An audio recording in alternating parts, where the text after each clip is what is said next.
प्यारे और अजीज़ बहनों भाइयों को, मेरे बुज़ुर्गों को और प्यारे प्यारे बच्चों को मेरे मिसेज़ अंसर की जानिब से सलाम पहुँचे।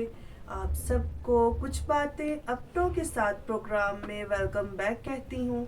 एक लंबे अरसे के बाद, एक लंबी मैं कह सकती हूँ छुट्टियों के बाद आज दोबारा फिर हम सब मिलकर आपस में गुफ्तगू करेंगे। और आज हमारी गुफ्तगू का मरकज़ होगा चौपान मसीहा। और आज मैं अपने साथ एक मेहमान को भी लेकर आई हूँ। मेरे बहुत काबिल और अजीज़ आंटी जी हैं जिनको मैं लेकर आई हूँ कि ये हमारे साथ गुफ्तगू करेंगी। तो मैं वेलकम कहती हूँ आंटी ज़रीना को। थैंक यू बेटा। प्यारे बच्चों और प्यारी बहनों और मेरे भाइयों, मेरी बेटियों और बेटों, आप सबको मेरी तरफ से सलाम। मेरे प्यारे बच्चों, आज जो ये प्रोग्राम है जिसकी वजह से मैं आज इधर हूँ, ये मेरी प्यारी बेटी है, ये खुदा की बेटी है। इसके वसीला से मैं यहाँ मौजूद हूँ। इस बेटी को इतनी बरकत दे कि कभी कमी ना आए। खुदा मेरी प्यारी आंटी ज़रीना मुक़द्दस यूहन्ना की इंजील पढ़ेंगी ताकि हम चौपान मसीहा के और ज़्यादा करीब तर जाएं। आंटी जी, आप इंजील मुक़द्दस की पहले बाब की पहली 4 आयात और उसके बाद फिर 12वीं और 13वीं और 14वीं ये आयात ज़रा पढ़े हम सब के लिए। इब्तदा में कलमा था और कलमा खुदा के साथ था और कलमा खुदा था। यही इब्तदा में खुदा के साथ था। इसी से सब कुछ पैदा हुआ। एक भी चीज़ जो पैदा हुई उसके बगैर पैदा ना हुई। उसमें ज़िंदगी थी और ज़िंदगी इंसानों का नूर थी और नूर तरीकी में चमकता है और तरीकी ने उसे कबूल ना किया। एक आदमी अमौजूद हुआ। खुदा अब आंटी जी आप ऐसा करें कि अब आप इससे आगे पढ़ें, 12वीं आयत से 14वीं आयत तक पढ़ें। लेकिन जितनों ने उसे कबूल किया उसने उन्हें इक़्तिदार बख्शा कि खुदा के फर्जंद बने, यानी उन्हें जो उसके नाम पर ईमान लाते हैं। वो खून से नहीं, ना जिस्म की ख्वाहिश से, ना आदमी के इरादे से, बल्कि खुदा से पैदा हुए। अंजील मुक़द्दस के वसीला से हमारे गुनाह माफ हो जाए। ऐ मसीह तेरी सताइश हो। आंटी जी आप मुझे दे दे सर थोड़ी देर के लिए। इस पर अब हम इन आयात पर बात करेंगे, इसके बारे में जानेंगे। तो अब हम बात करेंगे कि जैसा आपने कलाम मुक़द्दस में से सुना, अंजील मुक़द्दस में से इब्तिदा में कलमा था। यहाँ बिल्कुल साफ साफ लिखा गया है कि खुदा यीशु मसीह दरअसल में कहाँ से आए। इब्तिदा में कलमा था, कलमा खुदा के साथ था और कलमा खुदा था। बहुत बड़ी बात है ये। यही इब्तिदा में खुदा के साथ था, इसी से सब कुछ पैदा हुआ। एक भी चीज़ जो पैदा हुई इसके बगैर पैदा ना हुई। यहाँ हम देखते हैं कि खुदा यीशु मसीह हमारे चौपान मसीहा जो है वो खुद खुदा है। वो एक क्रिएटर है जो चीज़ें क्रिएट कर रहा है। आगे लिखा है कि हालेलुया, हालेलुया, एक भी चीज़ जो पैदा हुई उसके बगैर पैदा ना हुई। बहुत बड़ी बात है ये। मैं कहती हूँ उनके बारे में एक हकीकत अया की जा रही है और अया खुद खुदा कर रहे हैं अंजील मुक़द्दस में अपने लिखारियों की मदद से कि मुक़द्दस यूहन्ना बयान कर रहे हैं। और आगे थोड़ा सा हम चले तो आगे लिखा है, लेकिन जितनों ने उसे कबूल किया उसने उन्हें इक़्तिदार बख्शा हालेलुया कि खुदा के फर्जंद बने। क्या बने? खुदा के फर्जंद बने। फर्जंद एक बहुत बड़ा ओहदा है कि बेटा बेटी एक होता है। अब आप इस चीज़ को मैं सिर्फ थोड़ा सा बयान करना चाहूँगी एक छोटी सी मिसाल से। आपको पता है आंटी जी, मैं अपने बच्चों को अक्सर एक छोटी सी चीज़ से जो है ना रिलेट करके इस ओहदे का, इस रिश्ते का थोड़ा सा बयान करती हूँ कि एक मर्तबा एक बादशाह था, उसके एक नौकर था, एक बेटा था। अब हुआ कुछ ऐसे कि नौकर से भी सेम गलती हो गई और बेटे से, नौकर से भी हुई, खिदमतगार से भी हुई। तो अब क्या हुआ कि खिदमतगार को भी कहा गया बाहर चले जाओ, दोबारा मुझे अपना चेहरा भी नहीं दिखाना है, और बेटे को भी कहा निकल जाओ यहाँ से, दोबारा मुझे अपना चेहरा नहीं दिखाना है, तुमने बहुत गलत किया है। उन दोनों को पनिशमेंट मिली, दोनों अपनी अपनी पनिशमेंट के मुताबिक सजा भुगत रहे हैं। और तभी जो नौकर है वो चला गया है और जो बेटा है वो कुछ देर सजा बर्दाश्त करके फिर अंदर आ जाता है। अंदर आके अपने बाप के पास दरवाजे पर देखता है बाप के मेरा बेटा आया।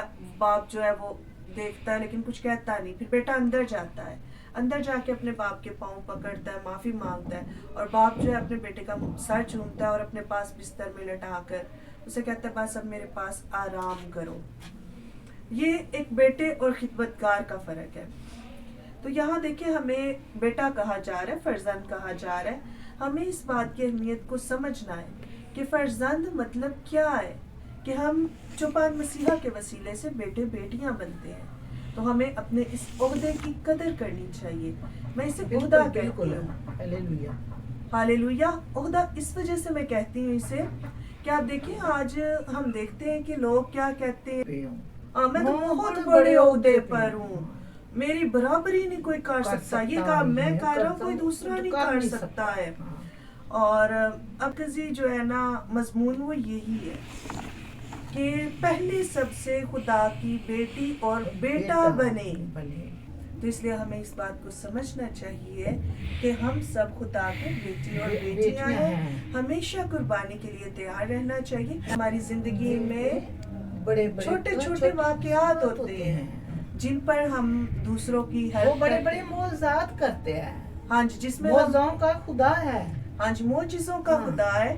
तो जब हम आगे बढ़ते हैं तो बाप मोजिज़े करते हैं और हमें आगे बढ़ने में मदद भी देते हैं। आंटी जी आपको याद होगा वो एक स्टोरी है अंजील मुकद्दस में मरियम और मार्था की। जी हाँ।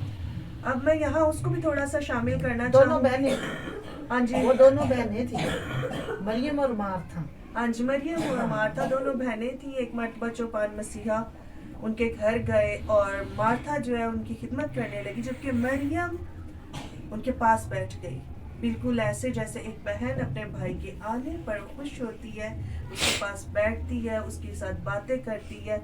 अगर आप मेरी बात करें तो मैं खुद ऐसा करती हूँ। मेरा भाई जब कभी आ जाए ना तो मैं जब चूल्हे के पास जाती हूँ, भाई बाहर आ जाए मेरे पास आ जाए। वो बाहर आके मेरे पास चूल्हे के पास खड़े रहेंगे और मैं साथ खाना पकाऊंगी, साथ हम इतनी बातें करते हैं, हमारी बातें ही नहीं खत्म होती हैं। पता नहीं कौन कौन से किस्से हम शुरू करते हैं और खत्म ऐसे ही क्यों आंटी जी ऐसे ही होता है। तो बिल्कुल ऐसा ही मरियम ने भी किया। वो चौपान मसीहा के पास बैठी, उठी नहीं, और मार्था ने कहा खुदावन देखिए मैं थक गई हूँ और मरियम तो अभी भी आपके पास बैठी तो कुछ नहीं कर रही। तब चौपान मसीहा ने कहा मार्था मार्था तुम बहुत सी चीजों के, बहुत से कामों के तरद्दुद में हो, लेकिन मरियम ने वो हिस्सा चुन लिया जो सबसे अच्छा है। मरियम ने अच्छा हिस्सा चुन लिया। हालेलुया। तो मैं कहूंगी कि ये बहुत खूबसूरत बात चौपान मसीहा ने कही, ये हम सब के लिए कही, मरियम के लिए नहीं बल्कि हम सब के लिए, कि हमें कौन सा हिस्सा चुनना है। क्या हम, अगर आज मैं चर्चिस की बात करूं तो मुख्तलिफ चर्चिस में मैं देखती हूँ कि कोई कहेगा कि भाई यहाँ तो मैं इंचार्ज हूँ, कोई दूसरा जो है यहाँ नहीं काम कर सकता। इसी तरह मुख्तलिफ कंपनीज में देखें तो वहाँ भी ये चेयर जो है इसकी रेस लगी होगी कि यहाँ तो मैं बैठता हूँ, यहाँ कोई दूसरा नहीं बैठ सकता। तो बस ये छोटी सी चीज़ है, आप इस चीज़ को सोचने के बजाय खुदा के बेटे बेटियाँ बने। जैसा मैंने पहले कहा, बेटे बेटियाँ ही कुर्बानी देकर दूसरों का हाथ थाम कर दूसरों को भी आगे बढ़ाते हैं और खुद भी आगे बढ़ते हैं। तो आज का मेरा जो मरकजी, जैसे आपने मुझे, जैसे आपने मुझे, मैं भी खुदा की बेटी हूँ और आप भी खुदा की बेटी हैं। मैंने जैसे आपने मुझे इस जगह पे बिठा दिया। जी बिल्कुल। और इसी तरह हमने एक दूसरे का हाथ थामना है, जो कमजोर है उसका हाथ थाम कर उसे आगे लेकर आना है। और हम इस बात पर तवज्जो दें कि हमने ऐसा क्या किया है कि जिससे किसी को दुख पहुंचा है। और एक बात और कि हम कभी भी किसी की भी टांग खींचकर उसे नीचे ना गिराएं। बल्कि कोशिश करें कि एक दूसरे को सहारा दें, आगे बढ़ें और दूसरों को भी आगे बढ़ाएं। जब हम किसी को आगे बढ़ने में मदद देते हैं तो आप देखिए बैकग्राउंड हम खुद ग्रो करते हैं, आगे बढ़ते हैं, हम खुदा में ग्रो करते हैं, इस दुनिया की दौड़ धूप में, इस दुनिया के मैदानों में ग्रो करते हैं। लेकिन जब हम किसी को धकेल कर पीछे गिराते हैं तो आप यकीन कीजिए आप खुद भी कहीं ना कहीं गिर जाते हैं। क्यों बिल्कुल आंटी जी, ऐसा ही है हमें ना? गिरना नहीं चाहिए, ना किसी को गिराना ना चाहिए, गिराना चाहिए, बल्कि क्योंकि जहां मुमकिन हो जो गिरे उसको उठाना चाहिए। हाँ जी, आज ये हमारे बाप को, यीशु बाप को पसंद है कि किसी को गिरते हुए देखो तो उसे उठाओ, उसे उठाओ, क्योंकि खुदा भी खुश होता है। और खुदा जो है वो मसले हुए सरकंडे को नहीं तोड़ता, खुदा किसी को बल्कि वो गिरता हुआ दूसरे देख को नहीं सकता। बारवर करता है, बिल्कुल मुरझाए देख नहीं हुए सकता। पौधों को बारवर करता है। तो हमें भी यही करना है कि हम खुदा के फर्जंद हैं, वहाँ रखें कलाम मुकद्दस को, कि हम सब खुदा के फर्जंद हैं और हमें उसके बेटे बेटियां बन के रहना है। बेटे बेटियां एक दूसरे के लिए कुर्बानी देते हैं, एक दूसरे की बर्दाश्त करते हैं, एक दूसरे को सहारा देते हैं और आगे बढ़ते हैं। तो जैसा मैं और आंटी जी हैं, हम दोनों एक दूसरे को सहारा देते हुए आगे बढ़ रहे हैं। इसी तरह आप भी बच्चों ऐसे ही करो, किसी को गिरते हुए देखो तो उठाओ, किसी के गिरने का सबब ना बने, क्योंकि अंजील मुकद्दस में चौपान मसीहा कहते हैं कि जिसको ठोकर लगी अफसोस उस पर नहीं, अफसोस उस पर है जिसके सबब से ठोकर लगी, क्योंकि उसको तो बख्श दिया जाएगा जिसको ठोकर लगी, हालेलुया, लेकिन उसको बख्शा नहीं जाएगा जिसके सबब से ठोकर लगी। किसी के लिए ठोकर का बाइस ना बने, किसी के लिए रुकावट का बाइस ना बने, बल्कि सब के लिए सहारा बने। और अब इसी पैगाम के साथ मुझे और मेरी प्यारी आंटी जी, आंटी जरीना को हमें इजाजत दें। क्रिसमस मुबारक मेरी तरफ से और मेरी आंटी जी की तरफ से और मेरी जानिब से, हम दोनों की जानिब से हमारे बच्चों को, हमारे बड़ों को, हमारी बेटियों बेटों को, मेरी तरफ से और मेरी आंटी जी की तरफ से और मेरी जानिब से, हम दोनों की जानिब से हमारे बच्चों को, हमारे बड़ों को, हमारी बेटियों बेटों को हैप्पी न्यू ईयर। खुशियां करें और खुशियां मनाएं और दूसरों को अपनी खुशियों में शामिल करें। खुदा हाफिज। अगली वीडियो तक के लिए दोबारा फिर मिलते हैं एक नए पैगाम के साथ, एक नई खुशी के साथ।